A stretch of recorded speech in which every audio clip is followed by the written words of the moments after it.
নতুন দল খোলার পর থেকেই নানা বিতর্কে জড়িয়েছেন আম জনতা উন্নয়ন পার্টির প্রধান হুমায়ুন কবির। এবার হুমায়ুন কবিরের বিরুদ্ধে কমিশনের নালিশ জানালো তৃণমূল কংগ্রেস।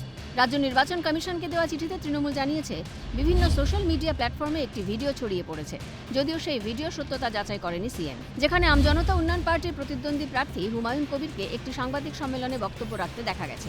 তিনি বেলডাঙ্গা ২ নম্বর ব্লকের মইনুল হক রানাকে লক্ষ্য করে অপমানজনক মন্তব্য করেন।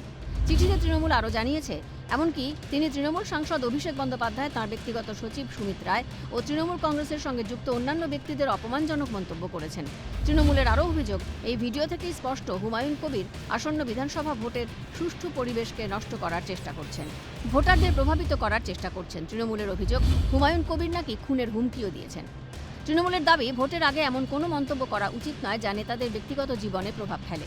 এমনকি কাউকে ব্যক্তিগত আক্রমণ করাও উচিত নয়। ভোটারদের ঘুষ দেওয়া, ভয় দেখানো, ভোট কেন্দ্রের ১০০ মিটারের মধ্যে প্রচার চালানো কাম্য নয়। কোনো কিছু প্রমাণ ছাড়া এ ধরনের মন্তব্য অনুচিত। কমিশনকে কড়া পদক্ষেপের আর্জি জানিয়েছে তৃণমূল কংগ্রেস।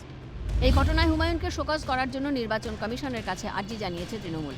পাশাপাশি তাঁর বিরুদ্ধে এফআইআর দায়ের করারও আবেদন জানানো হয়েছে। প্রসঙ্গত, এর আগে হুমায়ুনের বিরুদ্ধে কমিশনের নালিশ জানিয়েছিলেন বিজেপি নেতা শিশির বাজোরিয়া।